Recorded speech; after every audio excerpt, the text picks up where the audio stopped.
Joanne, would you lead us in the pledge?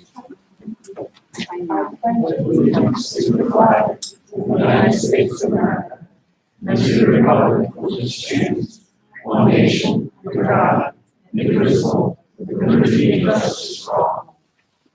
Everybody would remain standing for the brave men and women who protect us on a day-to-day basis. Keep giving them the foresight and the spirit to do what they're doing. God bless those that have given the ultimate with their lives for the protection of our country.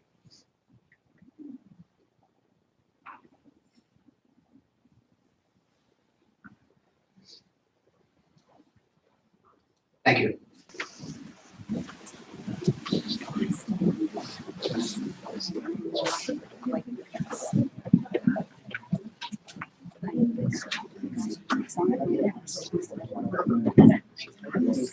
I'd like to announce that the meeting is being live streamed. The board met in executive session prior to tonight's meeting for a personnel matter. The board will hold a public informational meeting on October 22nd, 2019 to present the proposed ordinance amendments for the Paoli Pike Corridor and solicit comments from towns. The information is posted on the township website. The board will announce its decision on CZ Woodworking conditional use application at its meeting on November 12th, 2019. Russ Frank has resigned from the Pipeline Task Force.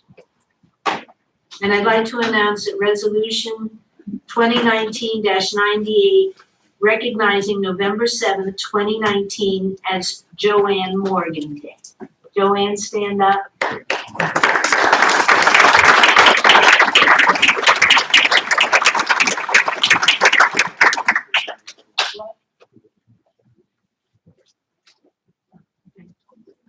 All right, get a picture, Joanne.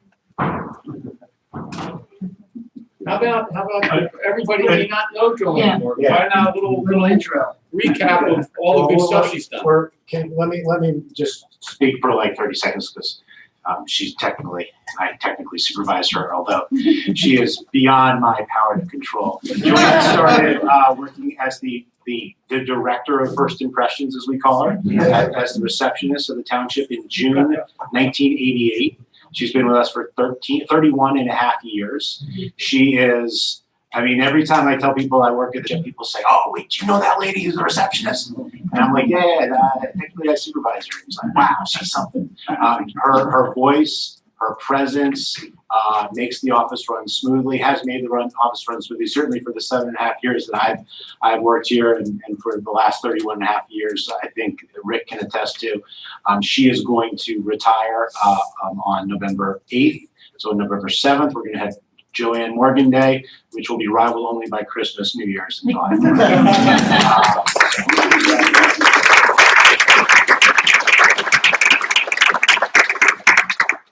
Last but not least, I'd like to call on Jason to discuss the 2019 National Recreation and Parks Association Gold Medal Finalist Award.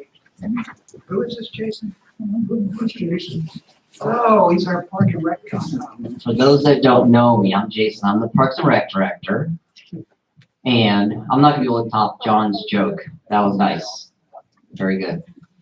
So I started 5.5, 6 years ago now. And I've worked in a few different communities, lived in a few different places. And when I took the job here, I said that this is a gold medal worthy community. There's the NRPA Gold Medal Program, which recognizes the best Parks and Rec departments across the country. And it truly is a wonderful community. Awesome residents, supportive board, wonderful public works department that will bend over backwards. They'll bemoan my existence to my face, but they will do anything I ask them to do. All week, they'll be prepping for the Pumpkin Festival coming up this week. They've been prepping for the Ghost Walk. They're amazing staff, and everybody across the board in terms of the whole township is amazing. That's why I said it's a gold medal worthy community. So at that point, I started working towards that goal. And we actually did it, but 5 years later, we became a gold medal community. So we were a gold medal finalist in a population under 30,000 people. So it was East Goshen and then 3 communities from Illinois. So in September, we went to Baltimore for the national conference. Cal Ripken did his keynote speech and all that good stuff. And then we were awarded this amazing plaque you see in front of you here. So I wanted to quick just show the video, which kind of encapsulates what East Goshen Parks and Rec is all about. And the coolest thing is really, it's I'm a one-person department. So my success is only possible because of the many, many partnerships that I've formed with the residents, the board, various the community organizations, the YMCAs, the boys clubs, Girl Scouts, you name it. I've worked with some community group that says we have awesome parks. How do we get people in them being healthy and fit and having fun? So And the Parks and Recreation Board. and the park commission, of Before course. you show the video, I just want to make a quick comment. Keep in mind that the 3 other townships we were competing against have park districts that have $20 million budgets for their park with staff of 17 25. people, 20 people. And that was our competition. So that gives you an idea of the quality of what we're Jason talking has a about. budget of $150. It's I mean, it's a He's not secret. lying. It's a remarkable thing, and you all should be aware of it. Yeah. Right?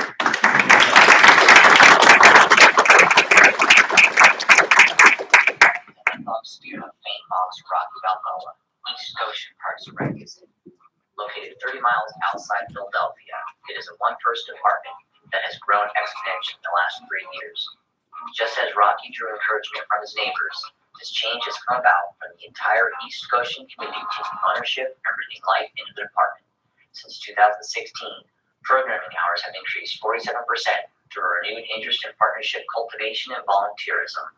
Our flagship park had over 344,000 visitors last year, and through SoPark data collection analysis, our residents have saved an estimated $12 million in healthcare costs since 2017. A community of just over 18,000 people with a history dating to the 1600s, East Goshen is a special place. Dotted by historical buildings and rolling hills, it boasts 497 acres of parkland. East Goshen Township Park is the activity hub, most notably for its new destination playground. This 1-acre play oasis is locally known as Disney North. In partnership with 3 local schools, 623 children selected every piece of play equipment. Nature play elements like play mounds and a boulder reading area return our kids to a simpler time. Recently, it was named the BCI Burke 2018 National Project of the Year. East Goshen Parks and Rec believes in a changing definition of health and wellness that includes mental and social wellness. It also currently chairs the PRPS Opioid Task Force. The Fit and Fun in the Park initiative was a summer movement encouraging community-wide social health and wellness, later named the Local Government Excellence Board by Pennsylvania Governor Tom Walsh. As Pennsylvania Governor, I am proud to congratulate local municipalities for their innovative and collaborative work to serve their residents. Our Governor's Award for Local Government Excellence applauds communities that best exemplify these approaches, and I was proud to present East Goshen Township Parks and Recreation with the Health and Wellness Award in 2017. Its Fit and Fun in the Park initiative is truly an example of local excellence. We believe that parks are for everyone, a place to share pan-demographic experiences. Recently, over $500,000 has been raised for a variety of community charities. 2016 began the Next Up Female Leadership Series to connect emerging teen and professional female leaders. It further empowered teens by offering them guided planning and operational control over both the Teen Awesome Fest and Filmmaker Showcase. Over 275 fixed-income seniors have received free technology instruction through our Building Bridges program, and most recently, we've begun offering a Holy Festival and Bonner Dance for our emerging East Indian population. All right, well, not that one. 2018, East Goshen Township achieved gold-level sustainability status, one of 29 communities across Pennsylvania from over 2,500 municipalities. This achievement speaks to the township's commitment to water and air quality, walkability, and park maintenance. Each year, 80,000 gallons of water are diverted from the Ridley Creek sewage plant to water the greens at the Allbrook Golf Course. The Butterfly Pollinator Garden, placed in our flagship playground, encourages youth-based conservation education. East Goshen Township Park has the second municipal stones course in the country, a conservation-focused ball pile sport played in the woods with boulders and trees in play. Most recently, the department director raised awareness about the invasive spotted lanternfly by dressing as one and racing around in That was the most fun thing I've done since I've been here. Kicking off a community-wide awareness campaign. The department is also simply fun. We created the Mid-Atlantic Summer Camp Dance as a turnkey camp activity in 2015. Last year, we worked with NRP to add it to Park and Rec, renamed the National Summer Camp Dance, with 84 agencies and thousands of campers nationwide taking part. The Hype and Known program highlights our park system's new patrons, with an estimated 350 families taking part each summer. With the goal of increasing the public's awareness of our historical blacksmith shop, we hosted an Escape the Blacksmith Shop event last fall. Created by our poet laureate, all 70 participant slots sold within 30 minutes, and there was an amazing multi-generational event for young adults. My favorite memory is as an elected official, cultivating public support for 4 capital projects which have transformed our Favorite memory is how about you tell us love for art? Most memorable thing about Parks and Rec is the people. Amazing elected officials, hardworking staff, and wonderful residents who truly make this a special place to be. Put it simply, an East Goshen life is a Parks and Rec life. Well done, well done.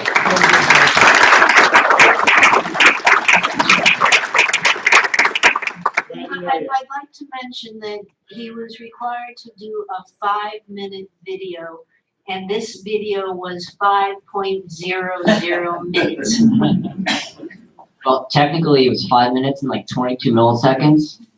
So I was like nervous, so I talked to the director of the Gold Medal program. I said, hey, it's 5 and 22 milliseconds. He said, calm down, you're okay. Great job, Jason, thank you. Let's get a photo. With you? Not of me. John, you want to take another photo? Sure. That's what you said. I'm going to present the plaque to the board members. We stood up. I thought I saw from your push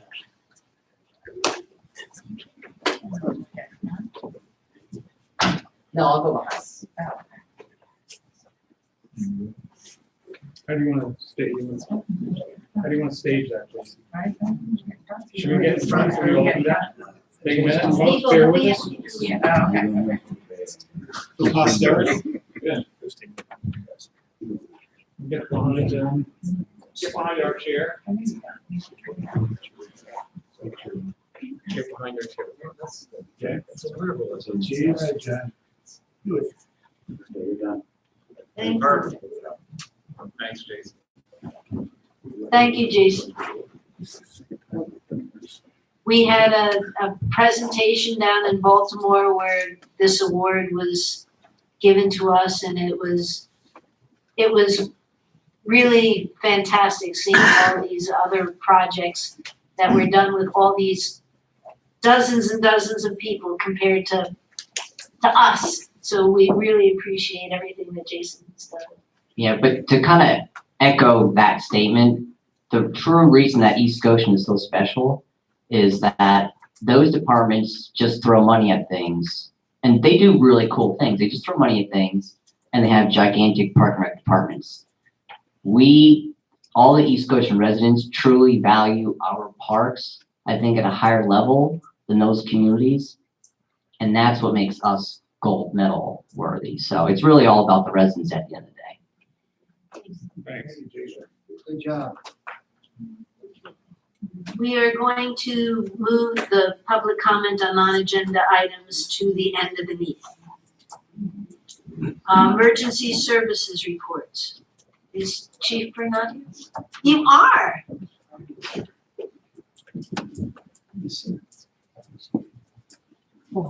You were hiding. Hello, Chief. Doctoral candidate in the making. My visor doesn't keep editing. my dissertation that I made. Is this on? Okay. It's got to be closed. First thing I'd like to highlight is on Monday, we had the privilege of conducting Coffee with a Cop at the Hershey's Milk Community Center. It was an honor to be there and to meet the residents. We targeted them because a lot of our senior citizens are the victims of frauds and scams, and it was very refreshing to be able to share information with them. And if there's one thing I could highlight for everybody in this room, you are the potential victim of a fraud or a scam. It doesn't matter whether you've heard the normal ones about IRS, grandparent scam, whatever. We have individuals that are being scammed every single day. And the only advice that I can give you is don't give personal information out over the telephone, via the computer, or any other device. And if somebody calls you and something doesn't sound right, call us. That's what we're here for. We will know almost instantaneously whether it's a scam or not. And unfortunately, we had a West Town resident who was scammed out of $19,000 within the last 2 weeks because he honestly believed that he had won a sweepstakes and had to pay taxes and fees on it. So unfortunately, that money left the country and we were not able to retrieve it for him. On a slightly different note, we want to thank the residents of Rockland Village. They were aware that an individual was acting suspiciously and they called us and they cooperated with us, and we were able to identify the individual who was involved in the behavior. And although he did nothing illegal, we had a very long talk with him and explained exactly why his activity around the school children were concerning everybody.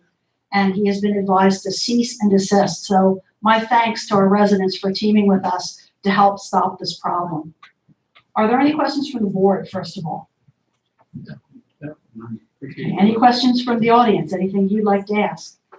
Yes, sir. In line with Please. your, Yeah, unfortunately. Since we are recording this, so could you please come up? Need your name and address.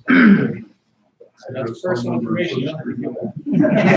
So Just give me, Still very bad. just give me your credit card. you already have that. Bob Whitman, 1441 Cooper Circle.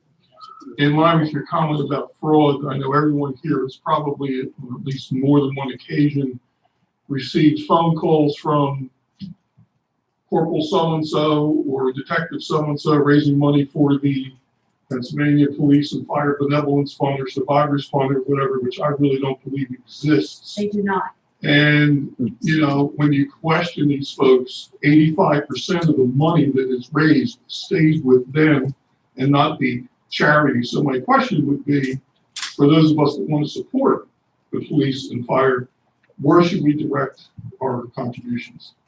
Generally, all the unions will, if they're seeking solicitations, they will do mailers. And all you have to do is contact the police department or the fire department, and they will tell you where you can make donations. So we appreciate your support very much. But most people who are calling raising money for those types of things, because they know most citizens do appreciate that, they are scams. They don't like when they call me very much. Bottom line is I have a cell phone that's issued by the police department, and over 90% of the phone calls that I receive are frauds and scams. So I know what you're going through. So I appreciate your patience. And if we had a way that we could stop these, we would. But unfortunately, a significant number of them occur from outside the country, and we have no way to do so.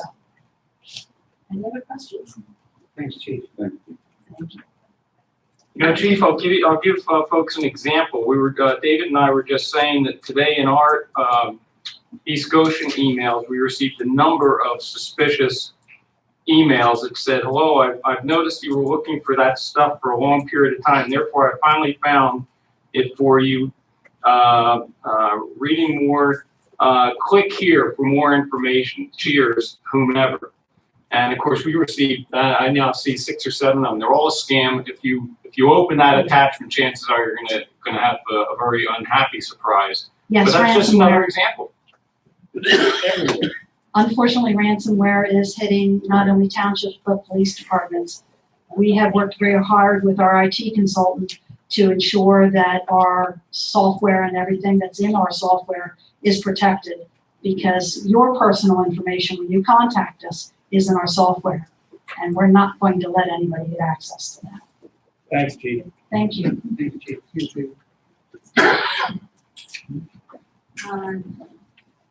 Fire, Madam Chairman, I'll give a brief EMS report.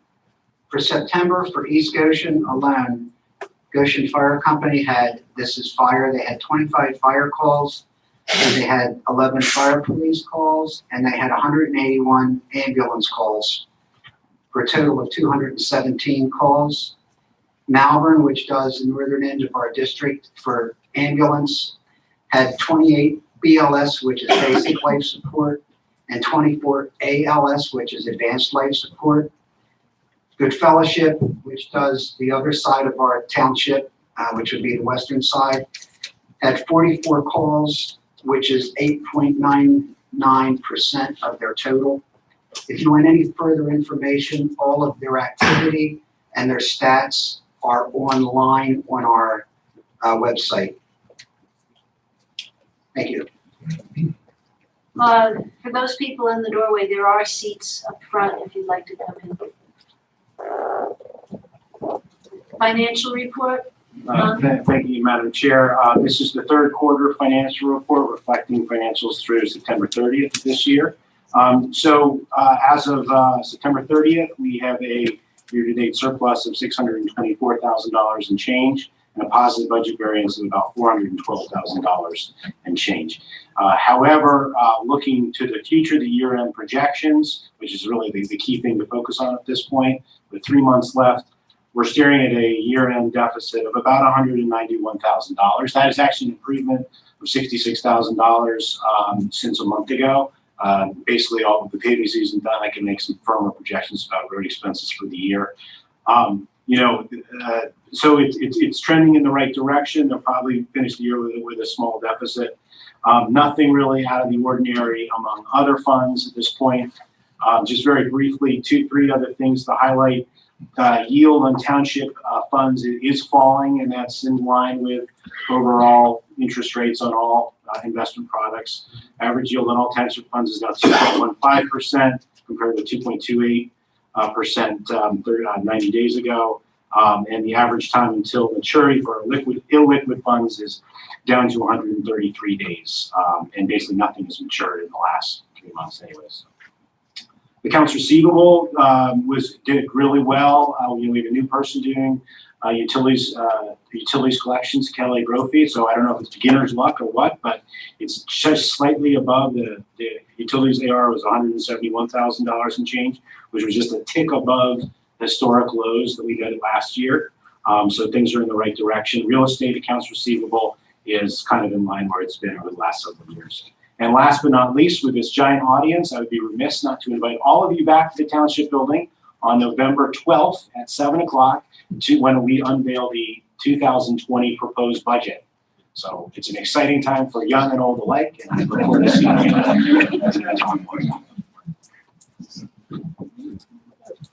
May I ask a question, Madam Chair? John, do you have any explanation yet on the revenue side with earned income down 145,000? No, Mike, I mean, as we've been talking about, in researching it with Keystone, and so Mike's question is that there has been sort of a plateauing of earned income tax, which is our biggest source of revenue in the township over the last few years. I've analyzed and worked with Keystone, the collection agency, and from what we can tell, there's no single thing that's causing it. And so the best explanation is just more and more people are retiring in place, people are living longer, not downsizing, kind of the same age they used to. It's an unsatisfying answer, unfortunately, but I understand. There's no single taxpayer that's moved out or something like that. We've talked about this before, but there's recurring and non-recurring income, and recurring income is based on earned income taxes and real estate tax and some others. The non-recurring income is things like real estate transfer receipts, and that's unpredictable. We don't know how many homes are going to sell, how many businesses, but we're kind of balancing the budget, so to speak. We're offsetting some deficits on earned income with non-recurring income, and that's it's difficult to budget that to begin with, and it's not a place you want to be in the long term. So that's just, I want to make everyone aware that that's an issue that we're thinking about. Thanks, John. Move on to approval of the minutes and treasurer's report. Is there a motion to approve the minutes? I'll move. One second. Any comments? Comments from the floor?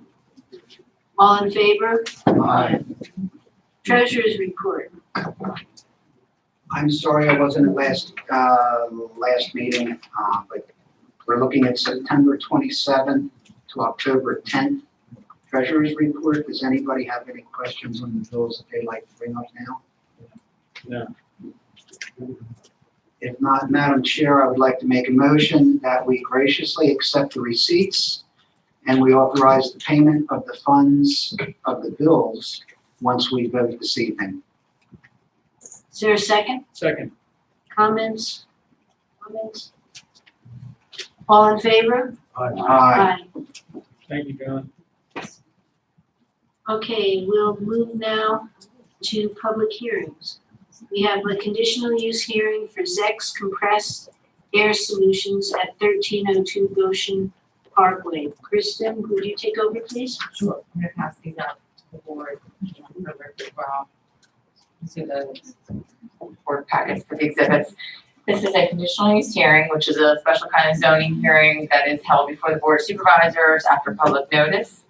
Zex Compressed Air Solutions is the applicant. They are the tenant of the property that's owned by Thompson Logistics Assets LLC. The property is located at 1302 Goshen Parkway, Chester County Tax Parcel 53-3-1.22. The property is currently used to manufacture compressed air treatment products.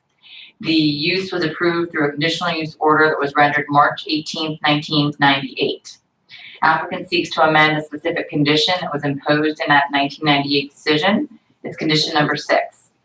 And they'd like to store raw materials and inventory within containers located at the rear of the property in an enclosed and secured 38,514 square foot shipping and receiving area. The property is located in the I-1 zoning district. Section 240-24E of the Township zoning ordinance permits outdoor storage, provided that the outdoor storage facilities are enclosed by a fence adequate to protect and conceal the facilities from any adjacent properties. I'd like to mark board exhibits that I passed out to the board. The first board exhibit was the actual conditional use application, and it was received or dated August 27th, 2019. Board exhibit 2, tonight's hearing had to be advertised in the Daily Local News. So we advertised it on September 30th and October 7th, 2019. The third exhibit is a letter that was sent from Mark Gordon, Township Zoning Officer, to property owners within, I believe, 1,000 feet of the subject property. That letter was dated August 29th, 2019. The fourth exhibit, under the state law, the property which is the subject of the application has to be posted with a notice for the hearing. And the date of the posting was October 4th, 2019. And I have an affidavit signed by Mark Gordon indicating that, as well as photographs. Board Exhibit 5, this application was reviewed by the Township's Planning Commission. At the October 2nd, 2019 Planning Commission meeting, they voted unanimously that the board approve this amendment to the conditional use, subject to conditions that the outdoor storage be permitted so long as the storage areas are screened from view with a solid fence, and all standards for the outdoor storage that are set forth in section 240-32M of the ordinance are complied with. The conditional use would also have a condition if the planning commission's recommendation is that the applicant must maintain the fencing and the slats on the fencing for as long as the outdoor storage use continued. And then also that any other condition that was imposed in the 1998 original conditional use order would remain in effect. And that would go without saying. The sixth exhibit was the actual first order. So the conditional use order entered March 18th, 1998. That is Board Exhibit 6. And the last Board Exhibit 7 is a recommendation letter from the East Goshen Township Conservancy. This letter is dated September 27th, 2019. And it's addressed to the Planning Commission. And they voted that the Conservancy Board supports the landscape they would vote unanimously in favor of a motion that says the Conservancy Board supports the landscape screening plan as presented by the applicant. So I guess that specific plan was presented to the Conservancy Board. So those are the board exhibits, B1 through B7. Is there somebody here representing the applicant? Yes. So what is your name? Henry Mark. Henry Mark? And what is your relationship to the applicant? I'm the engineer manager at Zex Compressors. Okay. Is that excuse me, is that microphone on? And you got it off, right? Make sure the switch is on, I don't hear anything. It's on. Henry Mark.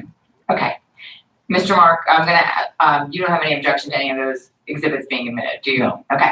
I'm gonna open it up now to see if there's anybody in the audience that wishes to be recognized as a party. So to be recognized as a party, you would have to own or lease property in close proximity to the applicants, which again is at 1302 Goshen Parkway. To be recognized as a party would mean you would have the right to cross-examine if the applicant presents witnesses. You would have the right to present testimony and evidence. And most importantly, you could appeal a decision that the board would render with respect to this conditional use. Is there anybody in the audience that wishes to be proceed? I think the board's pretty comfortable with the exhibits. They, they're very diligent. They've read everything to go into any great detail. I think, again, you're fairly familiar with what's being proposed. Do you want to ask any questions of Mr. Marks, or do you want to just make a brief statement about, again, we're familiar with your application, so. I do have a question, if you don't mind. Sure. I can only talk for myself. I'm very familiar with your operation, and I'm very comfortable with what you're doing. My only question is, I'm hoping that this will take care of your problem, short and midterm. I'm hoping this is not an indication that you're sort of running out of room in East Goshen Township. I understand the reason you're doing this, but I'm hoping that if there's not something down the road that's going to come to us and say, well, we're out of space, what do we do now? I mean, can you speak to that? Let's see, I'll just give it to a short. So we moved into the building in 1999, and at that time, it was a greenfield site. So the previous owner owned the land, and they invested in building the facility. We moved from Malvern, and what happened was they didn't envision, the growth that we've seen in the last 12 to 13 years. We were acquired by Universal Rand, and what we're doing is utilizing the outdoor storage area in terms of what we're planning. That would be the max that we would do. There are efforts underway to streamline the production areas to transition from where it was, which we've been operating under the same structure within the building.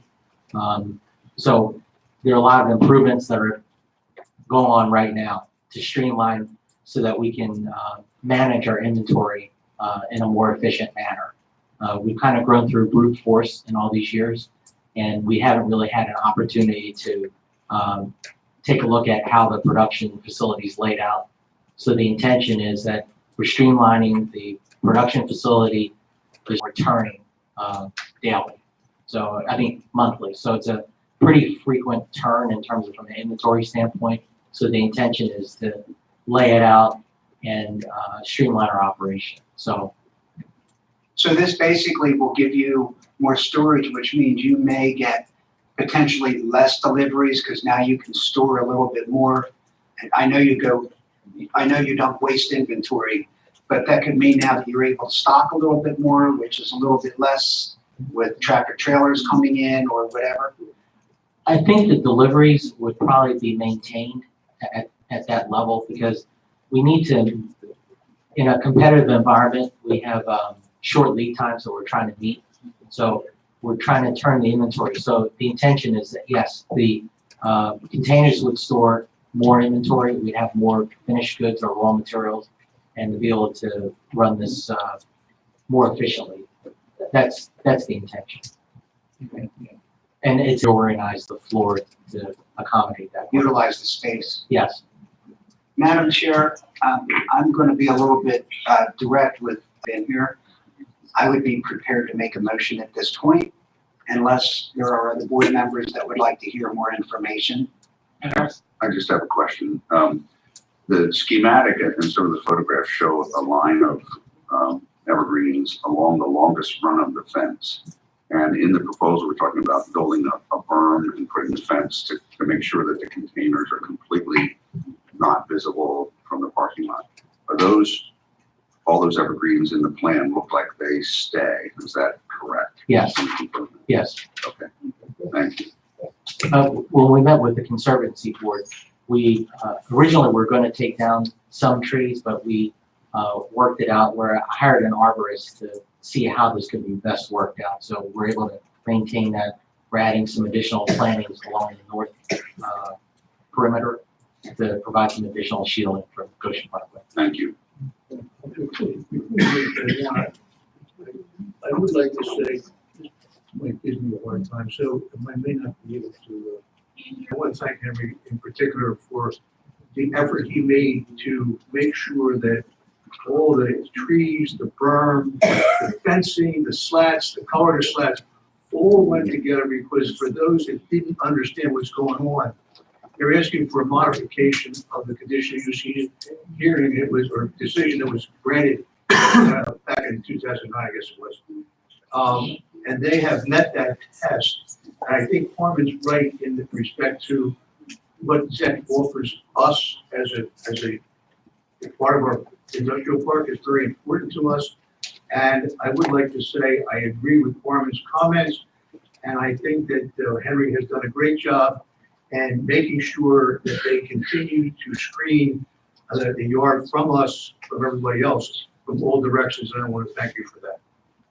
I also want to thank Mark Gordon for his guidance. I'm a novice in this process. Real rough shot over you, I understand. He had his whip out. Is there anybody in the audience that, I know there's no parties, but is there anybody that has any comment to make to the board about this application? Okay. Madam Chair, without repeating what I just said a moment ago, I move that the board, that we approve an amendment to the conditional use approval for the property located at 1302 Goshen Parkway, which is parcel 53-3-1.22, owned by Thompson Logistics Assets LLC, amending in its entirety condition number 6 of the conditional use approval dated March 18, 1998, to read number 6, which is what we're changing. Outdoor storage shall be permitted so long as all storage areas identified in the applicant's testimony and exhibits are screened from view with a solid fence, comma, which meet or exceed all standards for outdoor storage outlined in 240-32M. Small a, the applicant shall maintain the fencing and slats for the life of the use. And small b, the original approval shall remain in effect in its entirety with only the amendment condition number 6 being changed. I'll second. Can I ask a question? Does anybody, and I know there's a lot of discussion, Conservancy Board, the Planning Commission, are you concerned about the color of the fencing, the height of the fencing, or is it all based on the applicant's exhibits? It's all based on what he has proposed, because he did bring in, exhibits showing what it would be. He had a number, he had a number of samples, and he and the planning commission agreed on the part that was directed. Yes. Okay, I just didn't know if you wanted to be more specific about that. I mean, maybe say the testimony and exhibits presented to the Planning Commission by the applicant. Yes, that would. I'll be glad to add that. So we have Will you this on second file. that? Yes, David said David seconded. Okay. Any other discussion on the board? All in favor? Aye. Thank you so much. Great. Thanks for being a good neighbor to East Goshen. Thank you. Thank you for your help. Kristen, you want these back? Sure, I'll take them back. I can recycle them. Okay.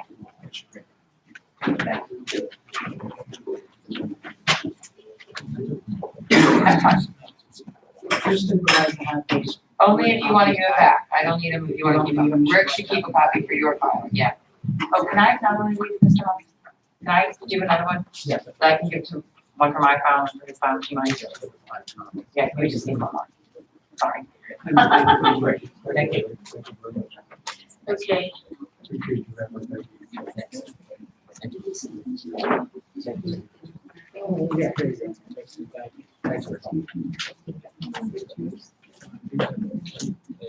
Good luck.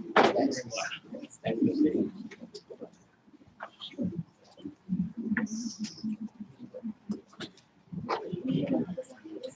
Okay.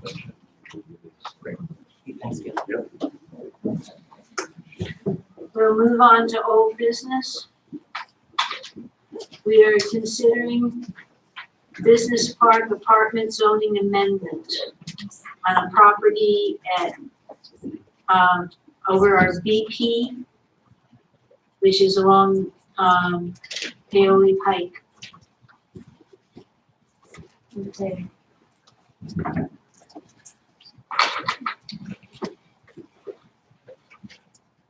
We have an ordinance, a proposed ordinance that amends chapter 240 of the East Goshen Township Code as amended to add a definition of business park apartments, amending section 240.21 titled BP Business Park District, subsection A to amend the purpose for the BP district, amending section 24-21C to add a new subsection permitting business park apartments by conditional use in the BP Business Park District. Amending section 240-22Q to add a new subsection providing signage standards for business park apartments. Amending section 240-29 titled Planned Apartment Development to add area and bulk requirements and design standards for business park apartments. And amending section 240-33 subsection A thereof to establish minimum off-street parking requirements for the business park apartments. This is not a hearing to approve this amendment. This is a meeting to discuss whether we intend to schedule a meeting, a hearing to discuss this amendment. Okay. Madam Chairman, if I could, I at this time would like to, I would like to make a motion that we deny this application in its entirety.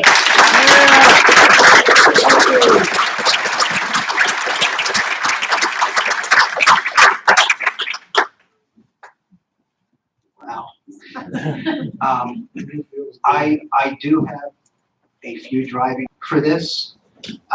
There's further thought on the Paoli Pike area that has to be considered and looked at for the future. So, Madam Chairman, I'm shortcutting it, but I'm asking for a motion that we deny this application in its entirety.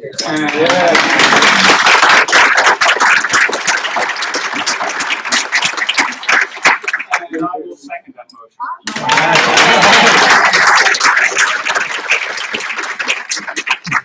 I appreciate your Enthusiasm. but let's try to get I'd just like to clarify, are we talking about an application? Are we talking about a consideration for an ordinance change? I just want to be clear on what the motion is. this discussion is only the ordinance change, the amendment to the zoning ordinance. It has nothing to do about any specific building or land development. This is a request for a zoning change before the Board of Supervisors. That is merely a request. The Board of Supervisors at this point in time has complete discretion whether to proceed in a more formal capacity with a public hearing to consider the amendment proposed, in this case by the Hankin Development Corporation. So, Madam Chairman, we have a motion. We have a second. Right, are there any comments from the floor? David, do you have anything you want? The board does. Yeah, overarching, my concern is a kind of a rush to get this ordinance into effect. My concern is that, we have a TND 1 and a TND proposal for the Paoli Pike corridor. And I'm looking into the future and looking at the entire cartway of Paoli Pike, including the business park, and what it looks like in the future. And the Chester County Planning Commission has done a great job of talking about business park redevelopment and revitalization. And we do have aspects in our comprehensive plan that address these issues. And so it's a recognized issue that needs some attention. And I'm proposing that we think about this, but a lot of communities have business parks that have gone through a revitalization that has been an asset and accretive to the community. And I just would like to see us step back and think a little bit about this. Excuse me, we will, there will not be any yelling or screaming or comments from the floor unless you are called upon. And you will have an opportunity after the board has made their comments to speak individually, one at a time. So please, let us get our work done. I would offer just a brief comment, and I do have several pages here, but I'm not going to go through those, folks. You've heard our motion. Thank you, colleagues. But as I said as I reviewed this and myself as I'm making notes, I've said that, we really need to step back and not let one tree overtake our forest. We need to look at the forest first and consider that tree maybe somewhere down the road, but not presently. It doesn't seem to be a fit. I have a concern. The township is putting forth the Goshenville Town Center. It's a concept that may have some legs during the next generation to create some inertia in that area between 352 and Boot Road. This proposal could be a detraction from that. That's just one of the comments that I have relative to the concern for this particular development. Also, the proposed ordinance would have had an impact on other parcels in the township.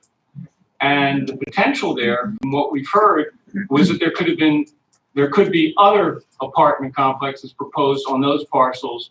Not that anything was proposed, but it would open the door to those parcels to have that type of a use and land development as well. I don't think it's the right location. It's not the right time. We have a suburban character that I think is unique in East Goshen Township. Chester County Planning Commission and Landscapes 3 has their ideas as to what a suburban character, suburban landscape is. I think it's a little too urban for where we are. There are 72 other municipalities in the county that the 135,000 people they're projecting in the next 150,000 in the next 20 years can find good housing and accomplish their dream. The neighborhoods that we have are outstanding neighborhoods, and the character needs to be preserved, and I think this would be a detriment to them.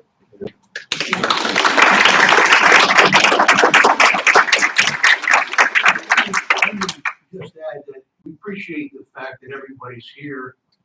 I, for one, happen to have been accosted by many people to let me know that I should vote no in this situation. I share David's thoughts in the fact that next week you will have the opportunity to see what we call as T&D district and the overlay and all that for the park. Now, TND, by the way, is traditional neighborhood development. For the Paoli Pike corridor. Not too far up the road is the Browno property, and that's in the mix. And then there's another property at the other end, which is the Paracas property, which is also in the T&D segment. I think David's point about waiting to see is a valid point in not whether the Hankin project should be approved or not. That's not what's important at the moment.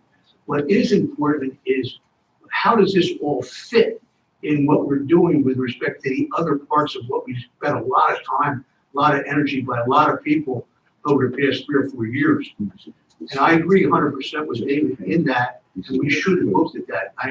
There is a there is a certain element of concern about how fast this was going to have to go to meet certain deadlines, and I'm not sure that we could do that anyway. It's a little bit difficult to do that under the circumstances, but I think that it's not that either one of us is necessarily opposed to anything. What we're really saying is we think we need more of a scrutiny to make sure that we're doing the right thing. I'm not suggesting at all that the folks that are opposed to this should change their minds or not. That is irrelevant. I think what is important is to make sure that we really make the right decision, and the right decision can only be made if you take the time to look at all the various options. I have said to some people that they know I believe this. We had a Commerce Commission.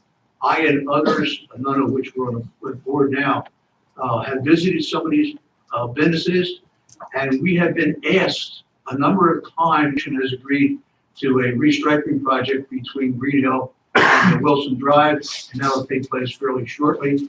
But what hasn't taken place is they would like to have a facility nearby that would house people that come to for a short term, whether their employees are here for a short term or whether their customers are here for a short term. This particular plan takes care of that. They also would like to see a restaurant somewhere in this area where people could go to eat lunch or whatever. And that's part of this plan.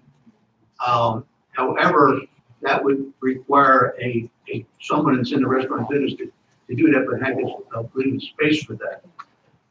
That also solves the third problem about the availability of someplace to get some food. I think what was the Hankin, we all know that the Hankin Group is a very professional, good developer. Now, what we don't know is we don't know if someone comes in and does it, what's going to happen there at the moment. So there is a question of what if, and it's a valid point. And I think that has to be considered. So I'm a little bit with David. I don't think it's necessary to make it, well, the problem is we have to decide if we want to move forward with the ordinance change, which is what this is all about tonight. That's exactly, if you deny the ordinance change, then in fact you deny the project at the same time, because you have to have the ordinance change in order for the project to be appropriate. So I don't want anybody to get confused between what's happening. This has nothing to do tonight with the Hankin project. It has to do with the ordinance changes that are necessary that can apply to anybody, Hankin or otherwise. So I just think that the time is, time is so of the essence. If you look at it in a certain way, I think we need more time to give more thought to this, because in my opinion, industrial parks today, business parks that are older, like ours are, really need some revitalization in order to maintain their competitiveness. And for those that don't know, and if they want to know, John can tell you, they represent about 10% of the two parks, represent about 10% of the land use in East Goshen, and also about 10% of the taxes that are collected by East Goshen. So we are fortunate to have both parks completely full, and we would like to keep them that way. And if in fact there is a way to make this work that does that, and it doesn't necessarily have to be the proposal that's on the table now, but we'll never know if we don't do something. And I would suggest that we probably, in some respects, have to make a motion tonight. But at the same time, I will vote against the motion. It isn't because of the fact that it's being made, but I think we need more time to investigate what kind of a decision should be made that would enable somebody to develop that track in some way. People have sent communication into us. We also have communication from some of the businesses supporting this particular application. So I don't think it's done, but I gotta tell you, if this passes tonight, at the moment, everything is wiped off the table. There's no ordinance change, nor is there a Hankin project.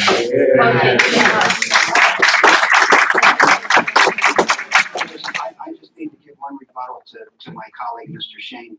I don't want to belay this, I really don't. I understand about the corporate parks and their needs. I understand about the Commerce Commission. Boot Road is being fixed, so problem number one is being taken away. I don't disagree with David that something may need to be done at some scale sometime in the future. But I will now, something has to be done to help the corporate parks. I think you heard tonight that we will, when needed, help our partners where we can. Our business partners are very important to us and to our residents because of income. But we do not have to sacrifice what is left of East Goshen Township that we come home to every night to give them their needs. A property sells for, but I am tired of bending over to make a property work because someone overpaid for it. Let the chips fall where they are. If negotiations start after I'm done December 31st, if it's a good plan, I'll be right out there possibly supporting it. If not, I'll be right out there saying the same thing I'm saying tonight. This is our last corridor. Madam Chairman, I'm done. Okay, I would like to open the meeting to the people at the floor. If you have something to say, you need to go to the microphone and give your name and address. And, I'm going to limit this to a half hour. So it's 8 o'clock, well, 8:30. And as I always say when we have a lot of people, if someone has made comments, please try not to be too repetitive. We understand where you are, and if you have more comments, we absolutely positively want to hear them. Madam Chairman, I have one request, that anybody that comes up to the podium, either pro or con for the project itself, to please state the reason for it, because when the reason for it is a lot more important to us than necessarily, because we know that most of the people who are in the upper tonight are probably be against the project. We know that that's the way it works. So, but the question is, why? So if everybody that comes up and can say something that's opposed to the project, here's the reason for it, will be very helpful, because if in fact this went on, it would be nice to know that if it doesn't go on. Okay, hi, my name is Michelle True, I live at 1430 Grand Oak Lane. I'm opposed to this project because of the high-density living quarters that would be there, bringing in a lot of traffic, and the infrastructure is just not conducive to a high-density building that would be along that corridor right now, in addition to the potential for other properties, other parcels that could, in the future, also be redeveloped. I have here today a petition. I'd like to give this to the board. There are actually 1,787 signatures electronically signed.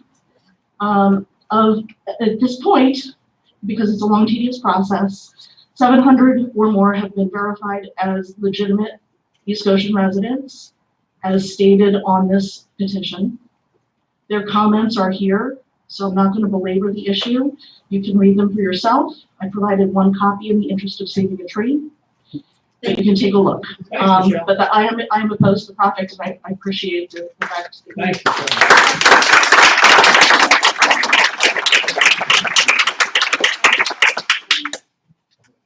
Yes. Thank you. Anyone else? No one else wishes to speak?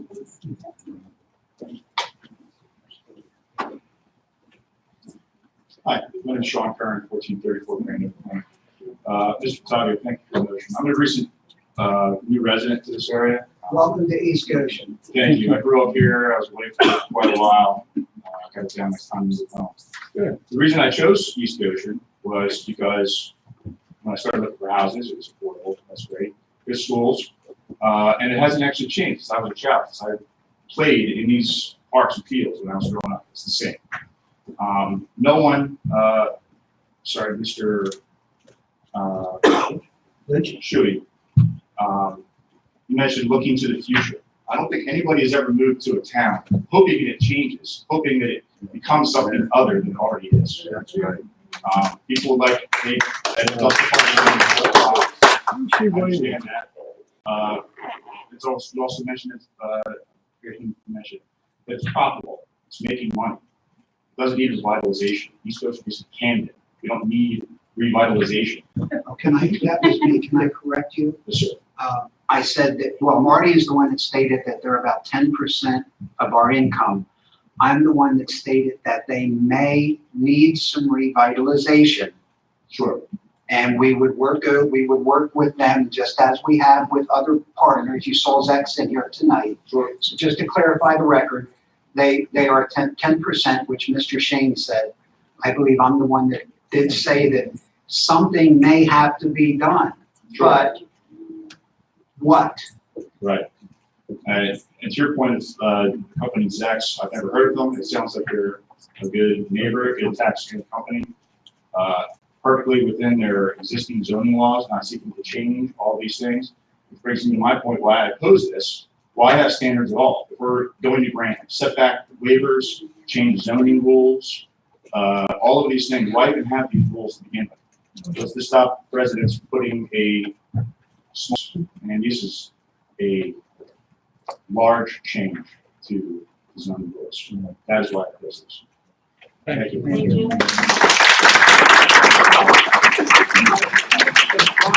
Brian comes up to the microphone. Brian, welcome. I think East Goshen Township does have very good regulatory land use ordinances in place. The zoning ordinance is a good one. There are dynamic instruments, just the way the subdivision and land development ordinance is, and over time, changes are warranted. I would offer that as the Hankin Group has indicated, they not only are equitable owner, we're equitable owner of the parcel, subject parcel, but they indicated they were going to settle in purchasing it. And I would say that the Hankin, which is a very fine builder, developer, that to challenge them and say, you purchased this property in the BP district. There was an indication the last time one of their representatives was here that if they were not going to proceed with the apartment complex, that they would develop it within the standards and the confines of the business park district zoning district. I would challenge them to identify, because I would imagine it would be a build and turnkey, to find a great use, a great operation, a great corporation to fit the existing BP district, and that will be the start to reinvigorating, if it needs it, the existing part. So make it a great new development that's within the standards of what we already have in place. Excellent. Sorry, Brian. Yeah, Brian Sweet, 646 Winter Drive. I opposed the project, and the reason is that I believe it's an overshot of what the business park is asking for. And we'll talk about that a little bit. If people haven't seen in the agenda, there's pages of correspondence from the business park community asking for this, residential or some kind of living space in the business park. So maybe someday we have to think about that.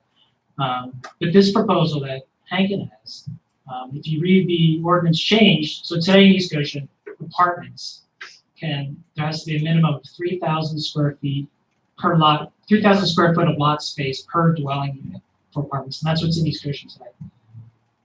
This change increases by 50% density, so it takes it to 2,000, minimum of 2,000 square foot of lot space per dwelling. So I think people feel that when you see that 175 unit building going up, that's that density.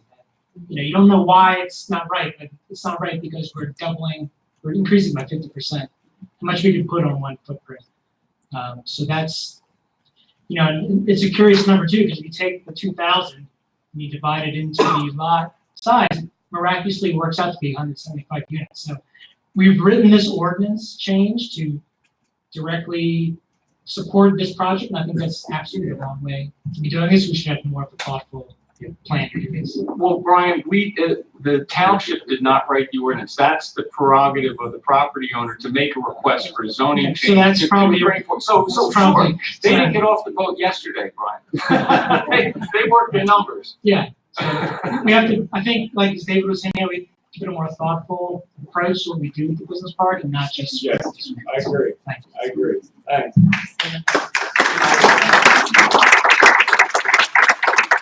I just want to say what. I just want to say one thing. So just to understand that the township has to go through a comprehensive plan every 10 years. That's something that the municipalities planning code suggests, and actually it's a shall, so it does have to happen. And the township did that. So after the comprehensive plan is amended, the township is then supposed to implement the changes that are recommended in the comprehensive plan. So I just wanted to comment that the zoning ordinance is not something that can be a stale document that just stays that way forever. They're really required to look at what the comprehensive plan sets forth as goals and then determine whether or not the zoning ordinance is doing that. And if it's not, to make appropriate edits. So that's just one comment. I'm not suggesting that, part of this ordinance does come through the comprehensive plan, maybe not all of it. But another comment I want to make is that, to your point, the applicant wrote this, we commented upon it, we gave suggestions to keep it more in line with the way the ordinance is today. But this is not something the board on its own initiative decided to do. And that's not unusual. That happens everywhere. So property owners, anyone in the township has the right to look at the ordinance and say, I would really like to do this. The ordinance says that. I can petition the board, and the ordinance has a provision about allowing property owners, equitable owners, or legal owners to come in and petition the board for zoning changes. So that's not unusual. That's the way the process works. And it's their legislative discretion as to whether they think those edits are appropriate or not. I just want to make sure that was clear. I don't want to take too much time away from whoever wants to speak, but I have to, I want to respond to the first speaker's comment. When one of the charges that we have here is what you can't do, you cannot remain the same, because if you remain the same compared to other communities, you're going to go backwards. Our job is to make sure that we maintain the value of your property, which in many cases is the most money you have set aside for retirement, will have set aside for retirement. So we're always looking at things that would be consistent with the township, but would maintain our competitiveness with those that we're in competition with. Now, we are very fortunate to have a very good reputation. I think everybody in this room would probably agree with that. However, we have to continue to look for opportunities like we did in the park. That upgrade of the park was done because we needed to do it, number one, but number two is a huge drawing card of bringing people to the park. It becomes a marketing theme for us, just by the very nature of people coming in to get to the park and use it and drive through the township to see what the township is like. There have been people that have moved into here because of that. So I don't want people to leave with the notion that if you do nothing, it's good. You have to do something. The question is, what is the something that you need to do? It may not be this particular situation, or it may be. It may be an opportunity cost. I don't know that, and we won't know for some time. But the simple fact of the matter is, part of our responsibility is to do for you exactly what is necessary to maintain the competitiveness of East Goshen Township. And I think that may be all I have to say. I believe those people out there understand. Go ahead. My name is Joe Francis. I live at 1354 Bailey Pike, which is across the street. I sat in the back and I watched Jason's video and was quite impressed, truthfully. And some of the terms he used were, the Gold Medal Award, conservation, air quality, water quality, rolling hills, all those wonderful things. I'm lucky. I live on a big property. I have those wonderful things. Why I'm opposed to this? I've worked on Swayford Road in Goshen Corporate Park, where Decision 1 was torn down and replaced with one of these buildings, right next door to another one of these buildings, right next door to another one of these buildings.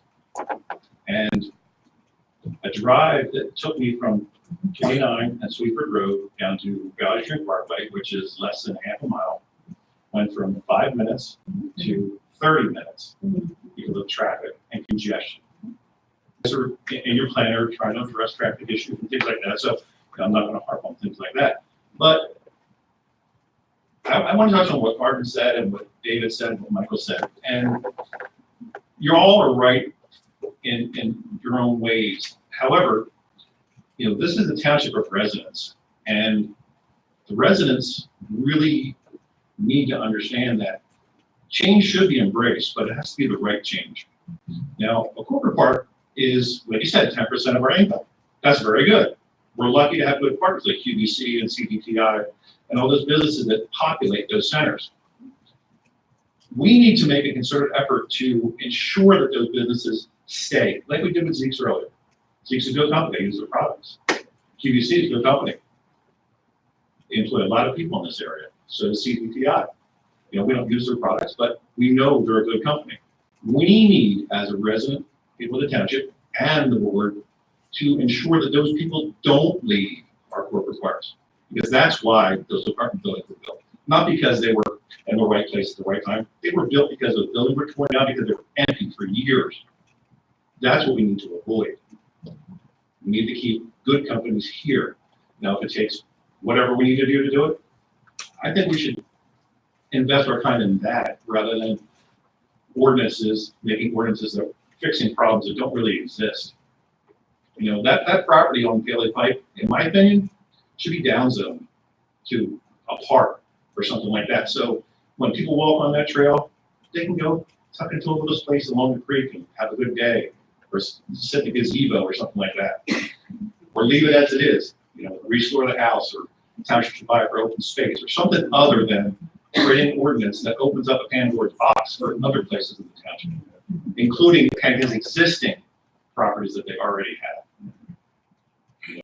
Nothing would stop them from, if we did ordinance like that, stop them from tearing down a building and putting a 40-foot tower on their existing communities.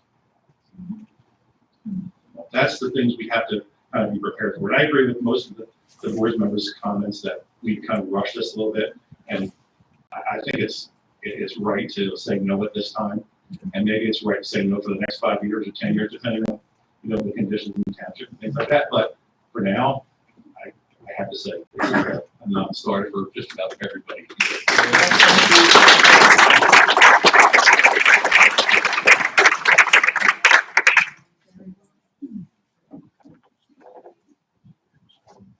Value of the houses.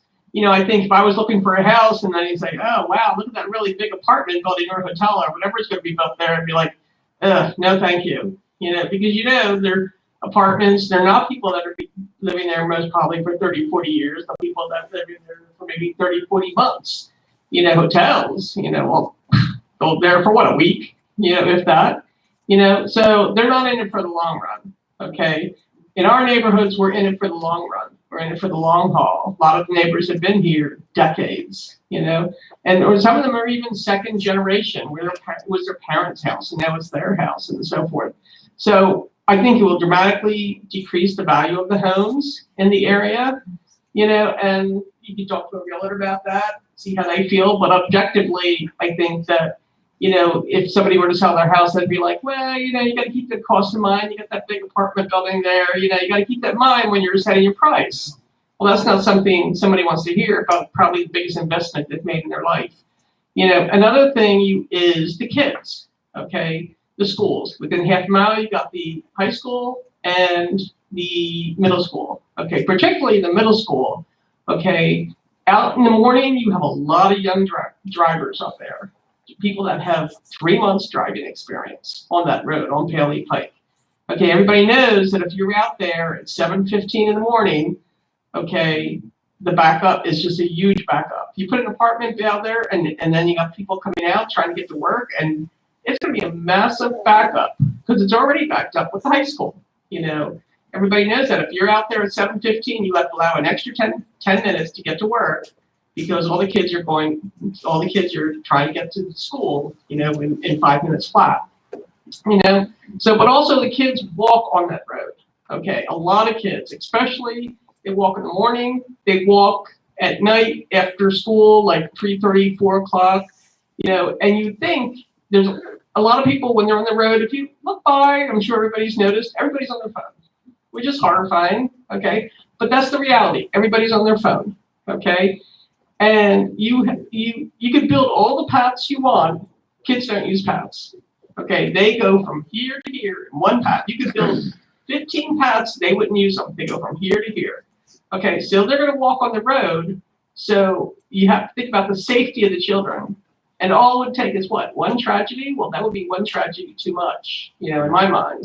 Because, you know, I already see them, you know, like trying to go from the middle school to the YMCA, and the light's right there where they have total safety. Do they use it?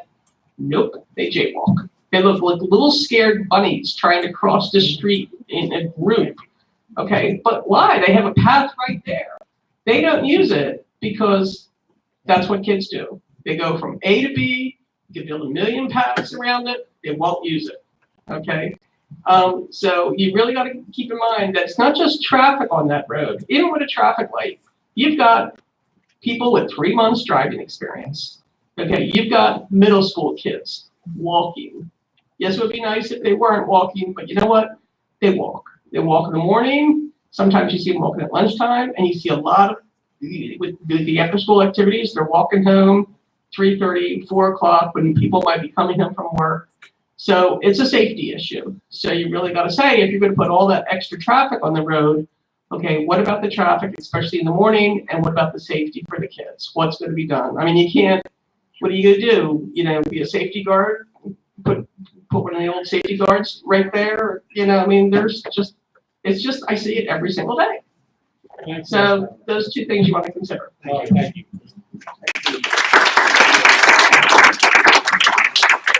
One person per family. Dan, you're up. How are you, sir? Hi, good afternoon. Everyone, Dan. Everybody know Dan Truitt over here? I'm Dan Truitt.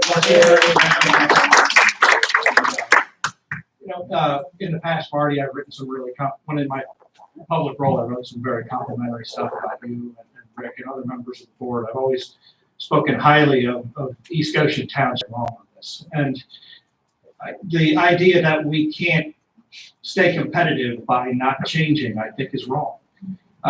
When I was a public official, I went around and knocked on a lot of doors, as you know, thousands and thousands of doors, especially in East Goshen Township. And one story I heard over and over again was the exact echo of my own story was, I moved here from Delaware County to get away from all that traffic and construction. I don't know about you guys, I lived in Broomall, there used to be grass in Broomall. You go through Broomall now and all you see is concrete and buildings. And I just don't want to see that happen here. I've heard some sentiment, we can't stop that progress. We can. All we have to do is just not approve any zoning changes. That doesn't mean we have to go back on the intent of the comprehensive. Time I finish a project down there, I look forward to coming home to East Goshen. Yeah. Please don't ruin this township by moving the buildings closer to the streets. Can I get a honey license? You have to get a honey license. I think you just go. But no, honestly, it's if you want to be competitive with somebody else, doing exactly what everybody else is doing isn't the way to do it. You want to set yourself apart from those other people. And part of the way we can do that here is by preserving the past, keeping this township the way it is now.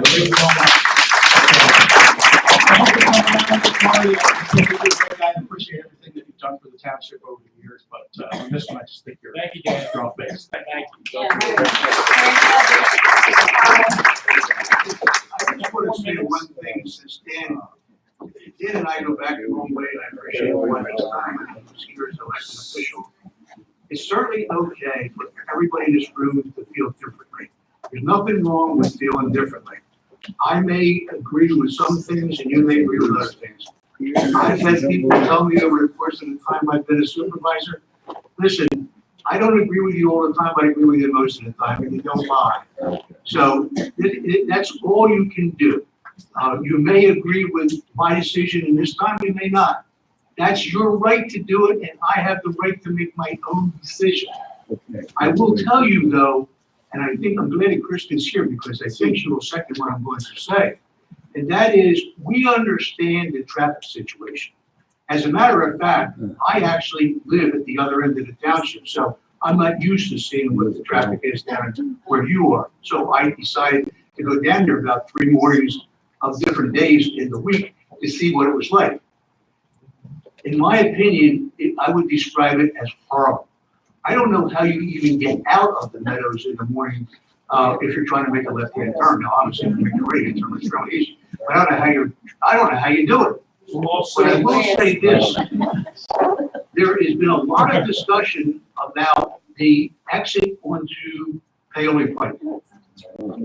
And the Hankey Group had talked about having left turn lanes that would make some difference. The question is, how much difference would it make and how far does it have to go back and all that other kind of calculation.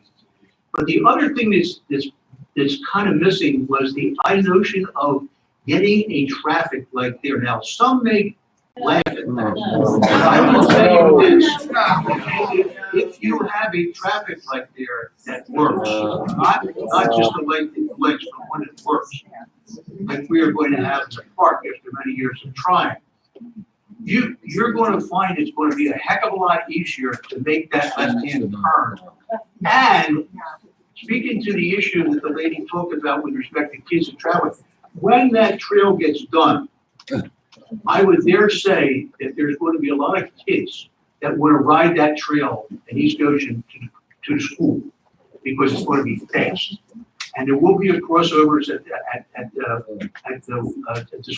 the school intersection, and I would hope that they would use them.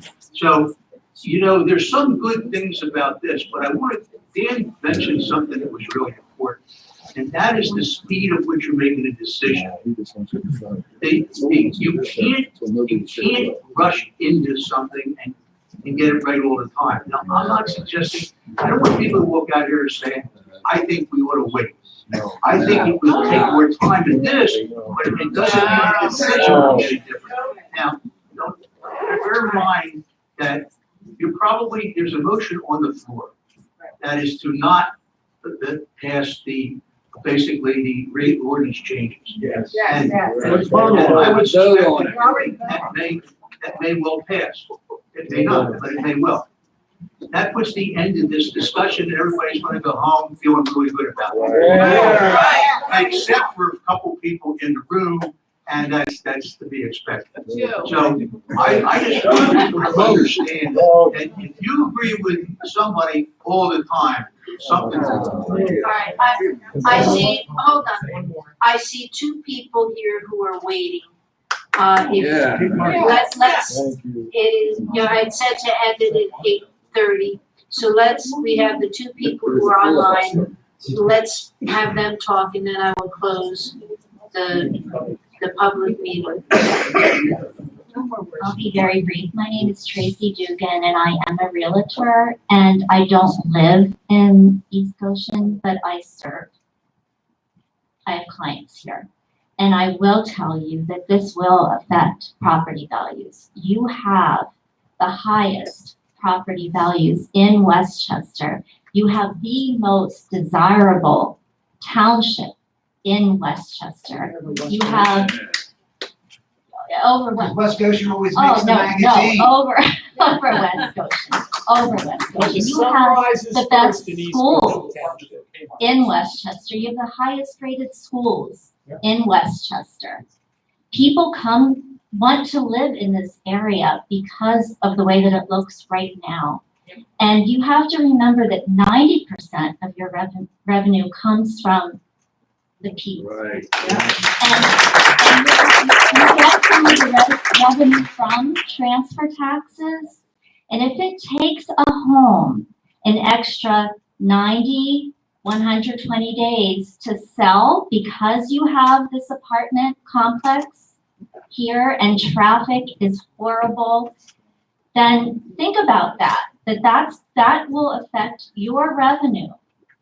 So there has to be a balance there. And I think I can't emphasize enough how much people want to live here and how high your home values are. And it will be affected. Thanks very much. So that's why I'm here.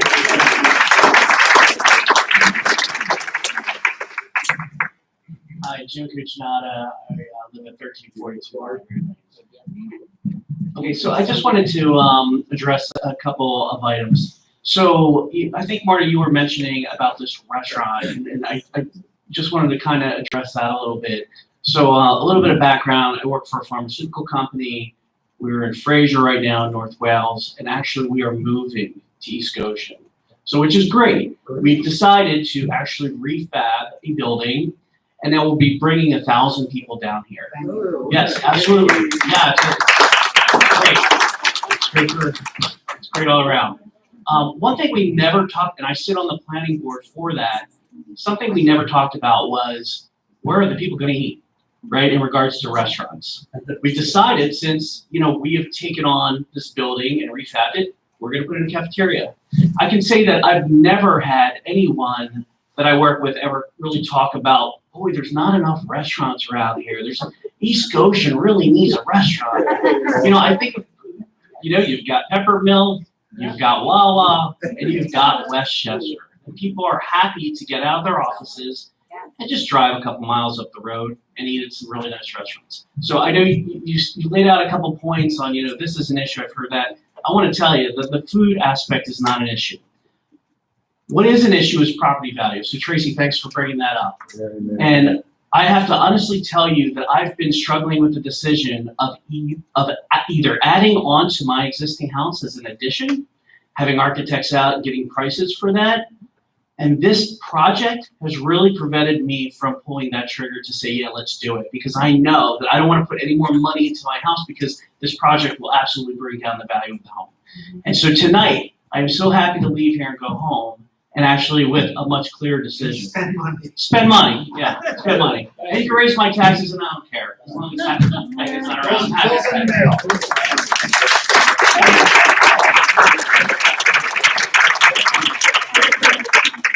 Close the public comment session, and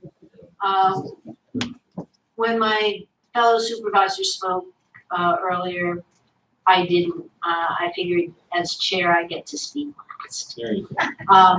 30 seconds. For 30 seconds. Now you know what to say. No, I'm going to say the same thing that I would have said then. I have had very mixed feelings about this because I do believe that I was on the planning commission when we first planned for this corporate park. I've been here for 40 years volunteering for the township. So I have the history of how we got there. And I have seen that corporate parks are changing. And even with our comprehensive plan, we understood that, and we've made some changes to the BP district to have incubators and so forth, because we know that the world changes. When we put that corporate park in, there weren't PCs everywhere. People were still using mainframes. You didn't have the computer in your house to work remotely. You can't live in the past. When I moved to East Goshen, that was all farmland. Bowtree was farmland. Things change, and maybe not the way you want, but they do change. On the other hand, this particular ordinance, which is the only thing we're discussing here tonight, does open the door for a lot of apartments along Paoli Pike. And I'm concerned about overbuilding in that area. There's no way we could have a district. So you have to look at what ifs. Now, I know the Hickses have no plans on selling their other properties, but you never know. Russell Hicks had no plan on selling his way back when, and then he died unexpectedly. So when you look at the what ifs, you have to be very careful and think about what could possibly happen, good or bad. I know traffic is an issue. I have concerns about another entrance on Paoli Pike. And I do have a lot of concerns about the what ifs. Okay, any other comments from the board? No. I'll call for a vote. The motion is to turn down the, this amendment to the zoning ordinance. Well, it's really just to not hold a hearing on it, because this was not a public hearing on the ordinance. Right. This is to not move the ordinance any further. Let's go back. The original motion that Carla made was not to proceed with the application. Okay. Is that? Okay. Which is the application to move the ordinance forward. Application to move the ordinance forward. Okay. All in favor? Aye. Aye. All opposed? No. Okay, it's 3-2, the motion passed. Yes. So we are not moving that. Yes.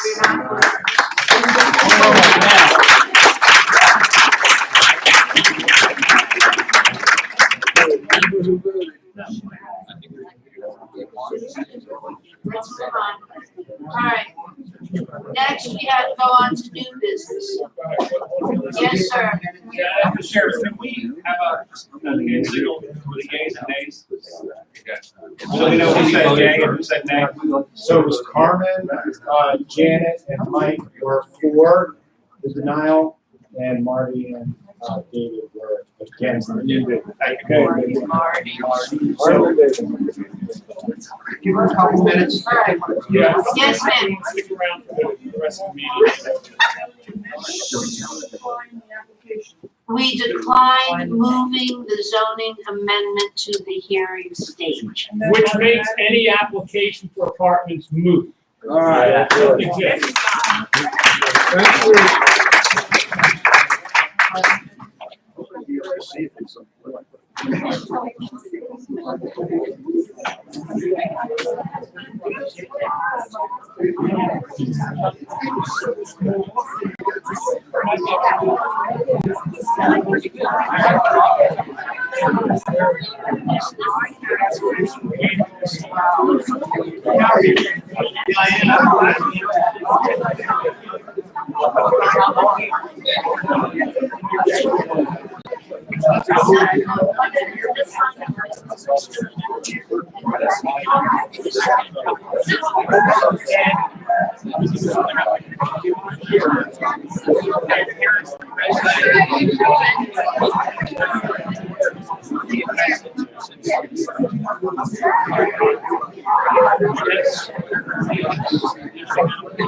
gotta say hi.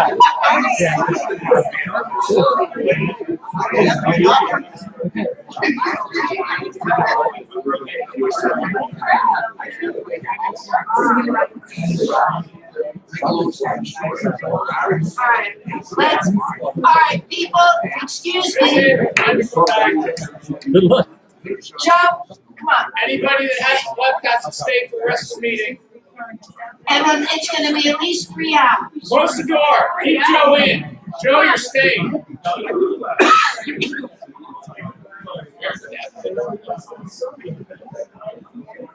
Okay.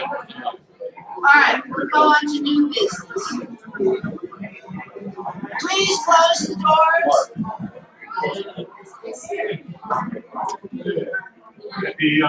The next item, Janet, is a stormwater agreement for 707 Peach Street Drive.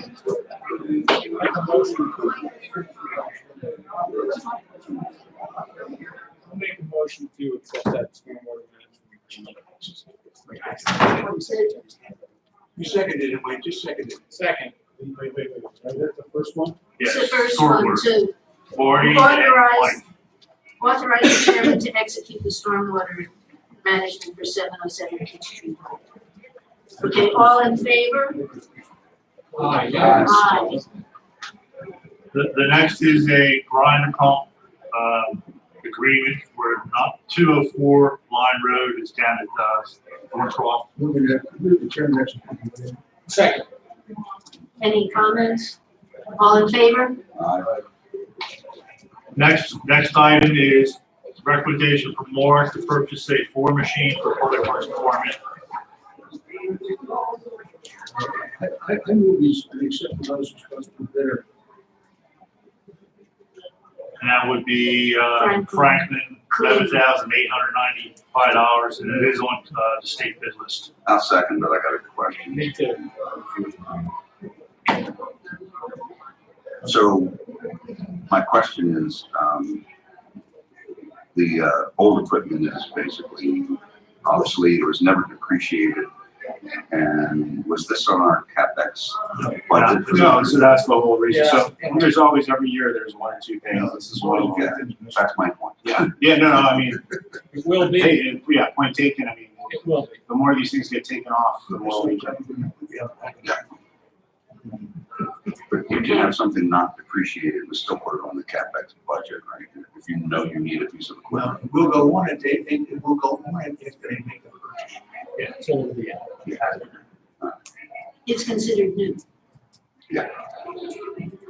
But my understanding of CapEx is you think about what you're gonna need over the next budget period and you put it in the CapEx budget. Yeah, but we would still need to, fund the cap reserve fund to, like, when you do it is irrelevant almost, because you're still gonna have to transfer the money. Sometimes stuff catches up with you midstream. Any further comments? All in favor? Opposed? The next is we opened bids for the township roof replacement. The low bid was Procon roofing, $49,681. They're the same people that did the flat roof on the Public Works Annex. Rick, I would like to make a motion spread, but before I do, I need to understand what the hell is the wide variation in. It's my question too. Me too. The, I don't understand. the- 49 to 750,000? the last one, I think they had math here.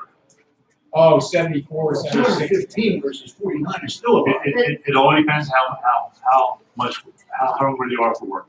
Well, I mean, even the 215,000 bid is a whole lot higher than 49. Again, we don't know why, how the people bid stuff. Sometimes they just throw bids out there, the off chance they get it. But Procom had done the last roof, we worked with the past, so Is this our roof here? this is the roof here for this building. And I thought we talked about before we decided to do it this way, that we look at solar. That's my question. the solar, we're going flat roof. And Now, this is the peak roof on this building. yeah, the cabinets looked at this roof and the flat roof on the building next door, I think, and they said we have. They looked at the flat roof. Yeah, they looked at, just to clarify, and there's more you can do with that, and there's gonna be more variations on that, but when they looked at the flat roof on the Public Works garage, they looked at the sloped roof on the district court, the slope/flat roof on the district court. I don't believe they did anything here, but more information. Thank you. Okay, is there a motion? I'm not sure what the answer to the question is. I don't know, I'm not proponent one way or the other. I just thought we had agreed to do that and needed some kind of decision. All of a sudden, we're making it offer. It seems. This building has 2 roofs. The shingle roof that's over top of the administration. And then the flat roof, which is over the Public Works roof. We replaced the flat roof 2 years ago over the Public Works garage. We deferred action on this roof, but it's at the end of its life. We deferred action on this for the next couple of years because we're still okay. We had looked at and now we decided now it's time to pull the trigger on this roof. But the The solar panels are talking about, are talking about putting on the flat roofs of this building or the district court building. We could put solar panels, I mean, you could put solar panels on the new roof here. I just think we ought to, but I understand the flat roof, or the roof for the nine is going to be almost like impossible. So with that said, if you want to go on a flat roof when it comes time, that's great. Well, if we were, I didn't know if we were gonna do it, but that's what we were looking at. So anyway, I make a motion, we accept the Procom Roofing Corporation bid of $49,621. I'll second. Any other discussion? All in favor? Aye. Opposed? The next item is proposal for construction services for segment C, D, of the trail. This is Reservoir Road to Norchester Road. The project's going out to bid to, PennDOT will put it out to bid next month, November. They were hoping today, so I don't know if it went out there. But we need to have, McMahon inspect it, because McMahon has to sign off with all the improvements for put in accordance with the plan in order for it to get, for permit approvals, in order to get for the stormwater management. I understand the reason to accept McMahon. I just want to make sure the staff, whoever's analyzing this, has done a thorough job to make sure, because they have to know that they're the best choice. I just want to make sure that their pen is sharp enough not to include stuff in there and at cost that's greater than what it needs to be. I agree 100%. If in fact, whoever did that analysis is comfortable with what they have proposed and the price of it, then so be it. If not, then they need to go back and run some kind of analysis. So I don't know. Mark and I have been through this. If you're comfortable with this, I think it's okay, then I would make the motion that we accept the man's bid. Is there a McMahon can't inspect it by itself. They have to sub some of the inspection work out, the traffic planning and design. This goes with the agreement. And then TPD will oversee traffic planning and design, and also do all the construction service, construction payments, or construction management on the PennDOT's computer system. And again, I'm with you on that, and I agree with that. I just want to make sure that before we get something like this, that to the best that you can do this, that you think that they have refined their course enough that there's no reason to go back and seek further relief. Because if you have done that, that's fine. Is this a not to exceed number? I don't think they know what they're going on. There's. So there's a value to McMahon doing this. Number one, as the designer, they're already on the hook to have to Oh, yeah, for sure. certify the plan at the end. Right? Chris will have to sign off on it. The engineer of record will have to sign off on it. TPD, who is the PennDOT inspector, will have to sign off on it down the line, right? So PennDOT will finally release funds for the grant, right? Because they're the ones that basically tell DVRPC, yes, everything's done, you can release the fund. So I think there's a real value in having McMahon. We're seeing already in F&G, they're doing the same service for us in F&G. It was only a couple $1,000s less. Now that had a traffic signal involved in it, a full traffic signal installation, which was invaluable to have Sean there because he is so familiar with PennDOT's requirements, traffic signals, stormwater, all those things that are very inherent to PennDOT. I don't have that experience. I'm learning as I go here, and Mark's busy with other things, and we're not the general contractor, so we want to have that. Yeah. We want to have that person over that general contractor to really show and be there to look at, because we don't know what kind of contract we're going to get. It's all up to the PennDOT bid. So You sure it shows a pressure, but that's what I was asking. I believe it's Mike valuable. asked a question, and I don't think you heard him. Is this a fixed cost? Is this guaranteed cost? Oh, right, yeah, so except for some value, not value, but some specific earth engineering that may need to be done, at some of the, spots, they did outline some stuff that may have to be done by Ingram on top, but that would be site-specific if we came into a situation where the stormwater showed a limiting zone or something like that. But right now, that's probably where they're gonna, and we're gonna hold them to that number. It's a big number. Oh, yeah. So, Well, I but would it's, second the motion if it is for a fixed amount, and if they can't give us a fixed amount, then we can bring it back up again. I'm just really concerned. Not to with these exceed. contingencies, these add-ons, these extras. It's, you know, what it's gonna do to our budget, we don't know. That's why I'm not interested in the traffic signal improvements in 352 and King Road and these other projects. We're getting ahead of ourselves. I'm concerned with these kind of dollars. They're out there. This project is getting so big. I'm not gonna second the motion then. Good. Mark, So you're there's no gonna second, reason, when the things that they have included in there, they're not fixed cost, guaranteed cost, so to speak. I don't have. And I'm just saying, Mike's concern is probably shared by all of us, that we don't want this thing to get run away with. But at the same time, there are certain things you don't know what it's gonna cost, because you don't know what you're gonna, come across. And it's legitimate to say that I can't put a fixation on that cost. So I'm just asking the question, I think Mike is too, how much of those things that they don't want to guarantee, if you will, are in this price? Is this a minor percentage of the cost, or is this a major percentage of the cost? What they're suggesting is that they estimate it's only got 384 hours of inspection time. And the cost is $93,000. And what they're suggesting, in their proposal says is, when they're at 75% of the budget hours, they'll get back to us if they need additional funding. So the motion would be not to exceed the amount of $93,006. With the caveat, they come back to you with 75% funding. Well, then that's not. Let me ask a really dumb question. Is there any way that our staff, any of the members can do any of the inspection, any part of the inspections? None of it? No, because again, remember, PennDOT is going to inspect for their work. The permit for this is tied with the permit for the part. C, D, E, F, it's all one permit. McMahon has to sign off on that permit at the end of the day for the NPDS permit. And they're not going to sign off unless they're sure that stuff's put in accordance with the approved plan.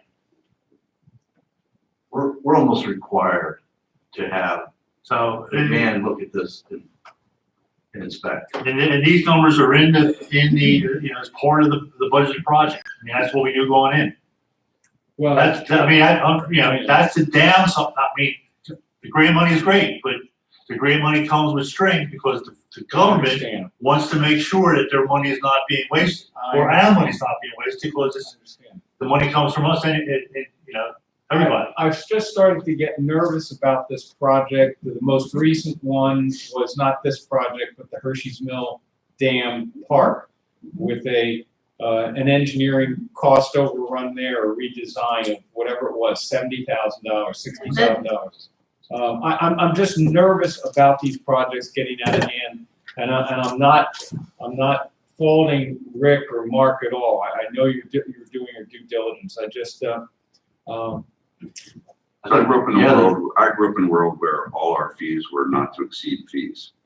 And the only time there was a fee increase was if we asked the client, or the client asked us to do additional work that wasn't in the scope of the project as defined. So I'd be prepared to vote in favor of this if that 93,600 was a not to exceed number. We've done that before, absolutely, and McMahon has been on target with these costs. And I think that's how we laid out some of the initial engineering through McMahon, was a not to exceed number for the planning purposes for the trail, the initial engineering, the initial survey work, all those were. I don't think that's unacceptable at all. I'm pretty sure I heard Rick, I'm going to repeat what I think I heard you, and it addresses Mike's issue too. You said that if in fact it's not to exceed, But if they look like they're gonna exceed, they're gonna come back and ask for more money. That's what I heard you say, is that correct? At 75%, they. I can read it right here. It says, "Our office will contact you when we are at 75% of the budgeted hours to determine if additional will need to be authorized by the township." Then it's not to exceed. Then it's not a not to exceed. Oh, no, because you can say no. We need to go back to them and ask them if they'll commit to that number as a not to exceed number. And the only thing that will cause us to pay them more than $93,600 is if we ask them something to do something that's not within the scope of the contract. Okay. Take it back. Thank you, Greg. Thank you, So Mark. there was no second on this. There was no second. Well, no, we're going to take it back. So we're gonna take it back. So it goes away. Motion to. No. Not to exceed. We're We gonna can do do the that. same thing. We're gonna take it back. We'll take it back and bring it back in November. Next is, The next is to apply for a PennDOT multimodal grant. This township we're applying for a grant of $2,865,000. And we're approving matching funds of $999,000. This is for the construction of segment B, which is Ellis Lane to Reservoir Road. Rick, you or Mark, we were going to get a contribution from Hankin for their portion of the trail that exceeded what we got in the grant. Do we know what that amount of money was? What was the question? I don't think. They committed to provide on their two properties, whatever the cost of the trail was in excess of the grants that we got, they were gonna reimburse us for that amount of money. Does anybody know what that would have been? The estimated cost of what would be on their property is about $1 million, just under $1 million. $1 million of this thing? Yeah. It's in total, this is what, 3.8. 3.8. That's 4, so that's 25%. Yeah. So Hankin hasn't agreed to anything. Right. No. They haven't granted us an easement or anything, so. I'm going Just with. so you understand. They didn't agree to I understand that, Mark, but I also had a conversation with them, so I think that they would have put That out was great too wins. much. Kidding. Just to mention that. Is there a motion?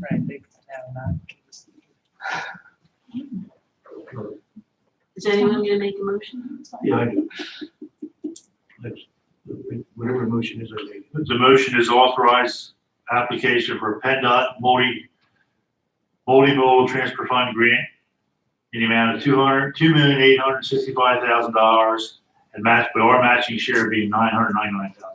This was the same numbers we usually respond. No, wait, let's back up. So, no, we don't have the $999,000. The board has made clear from the very beginning that construction costs for the trail are borne by grants. So the whole idea what staff is doing is applying for every possible grant. The idea is that the combination of the grants will basically serve as matching for itself. So this is one of, we just keep applying for these grants. Okay, so at this point, there is no pot of money with $1 million extra for the matching.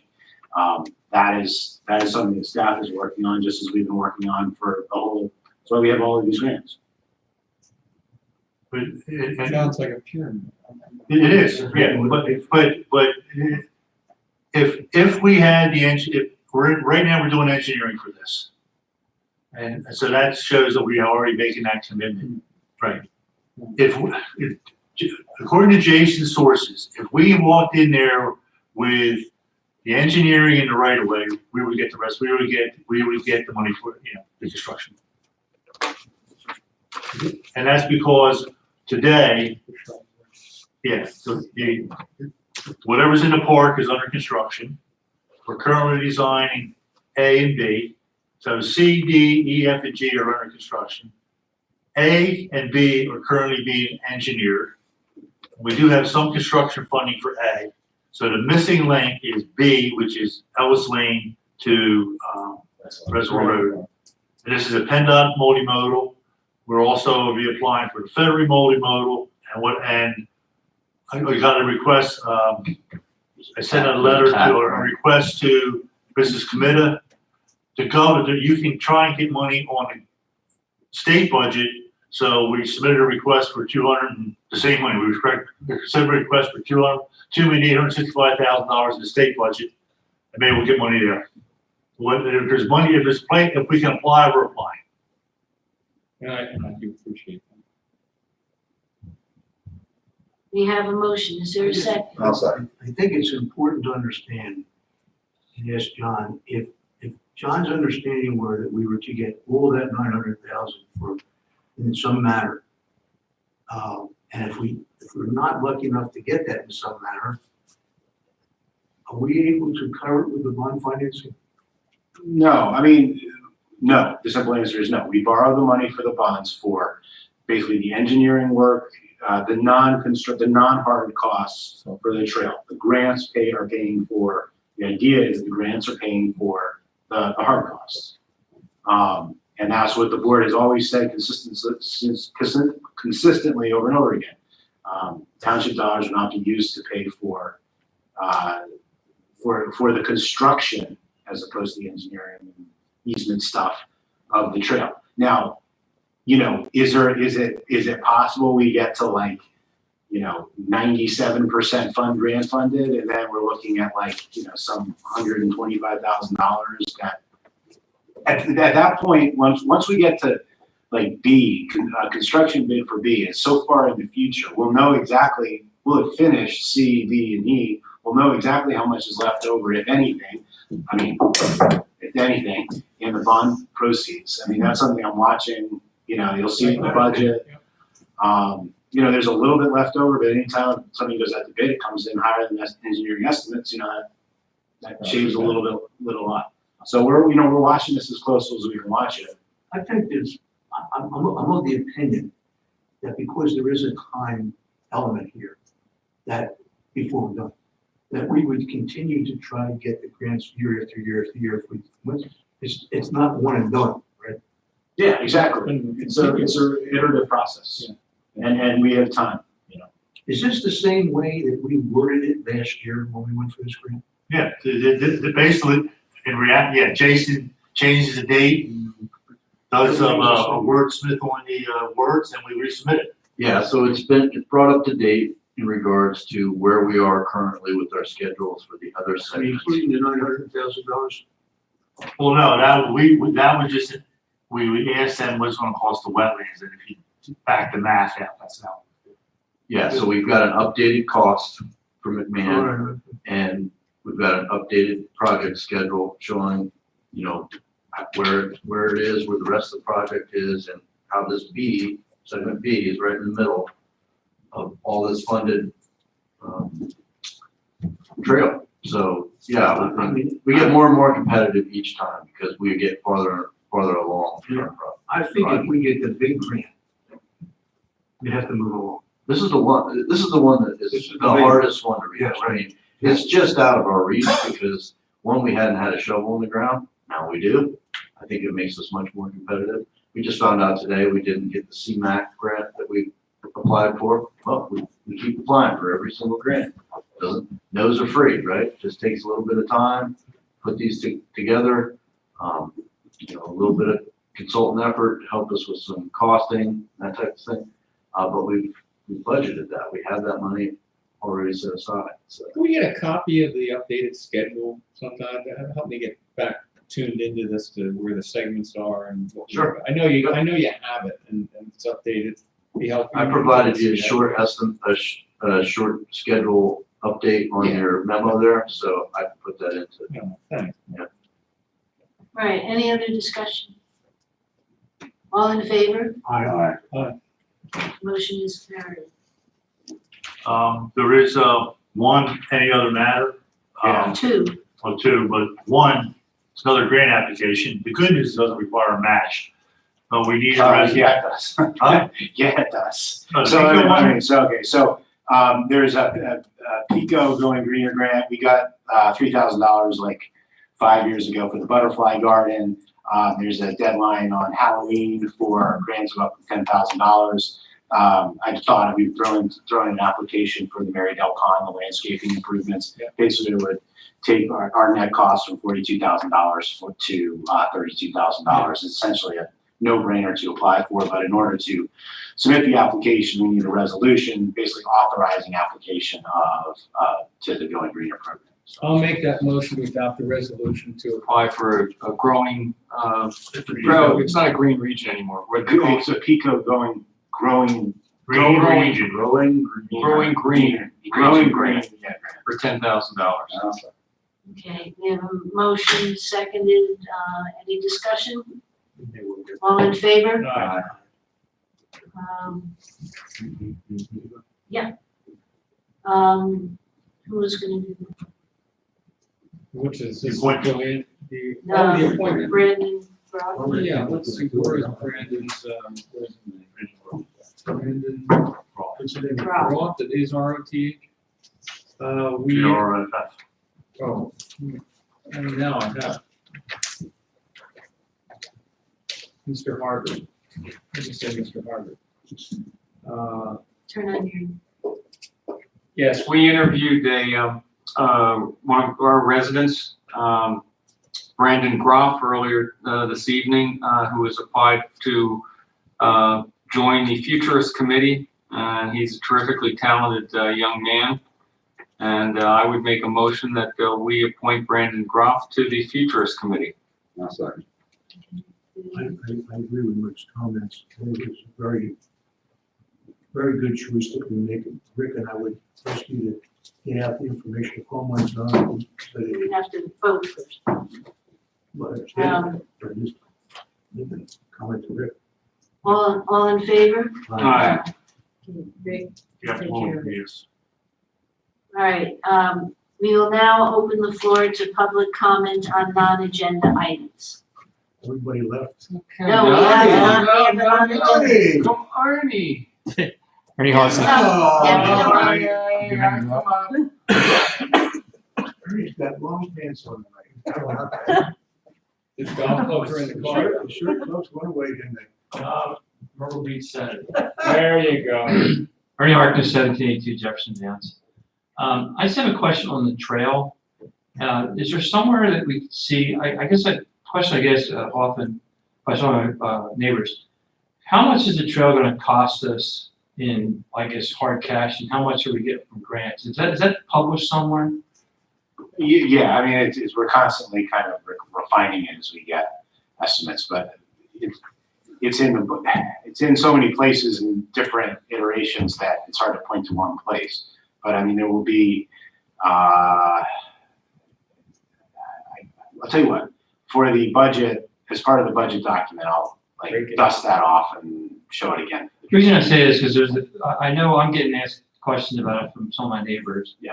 I know the long and we're short of it, Arnie, is that like we've, at this point, because we haven't actually committed to constructing segments A and B, we're just committed to the engineering. Like we sort of committed to, if you include the A and B engineering plus C, D, E, F, G, construction plus engineering plus right-of-way acquisition, we're sort of like committed for a total of $6 million.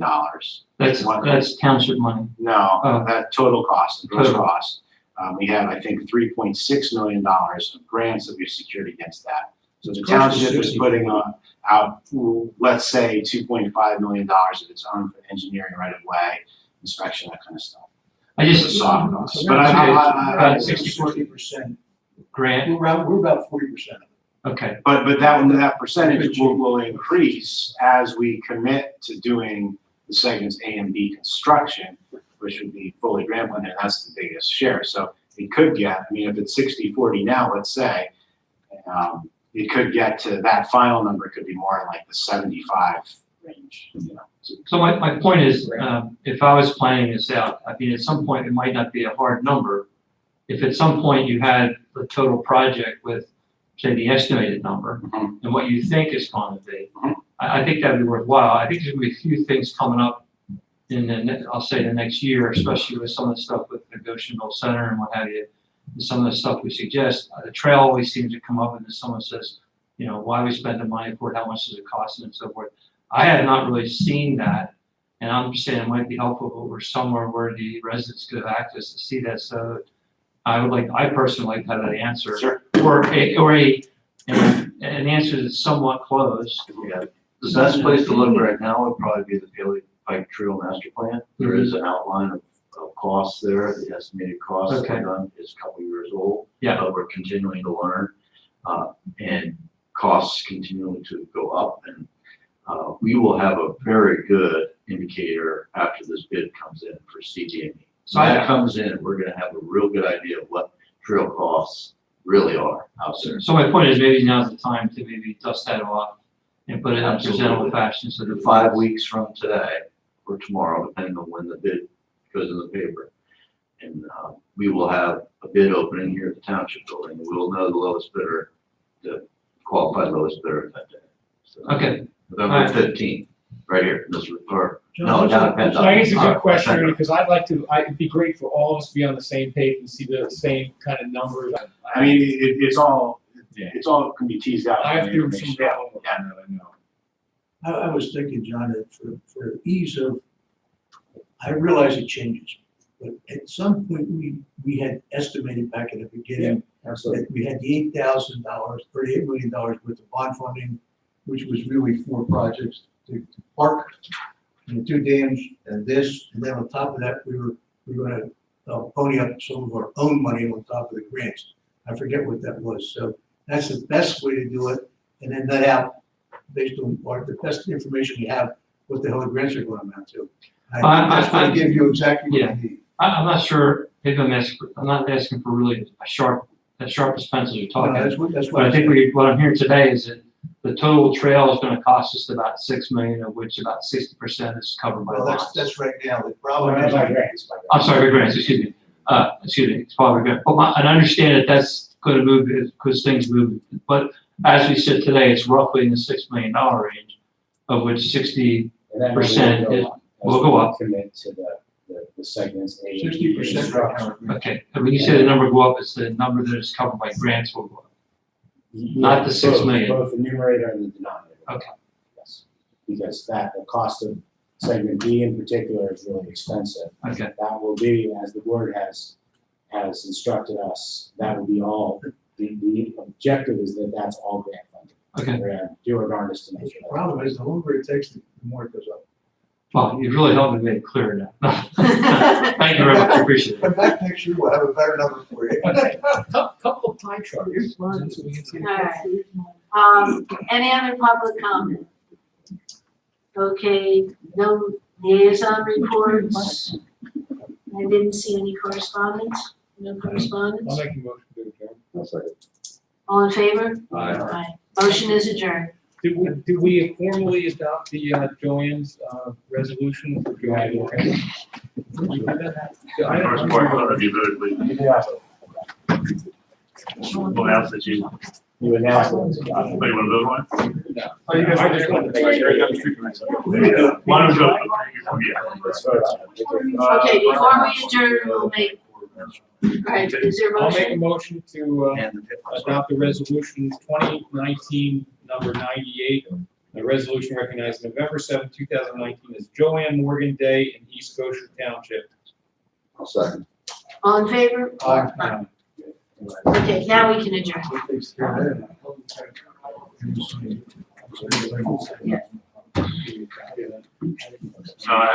a copy.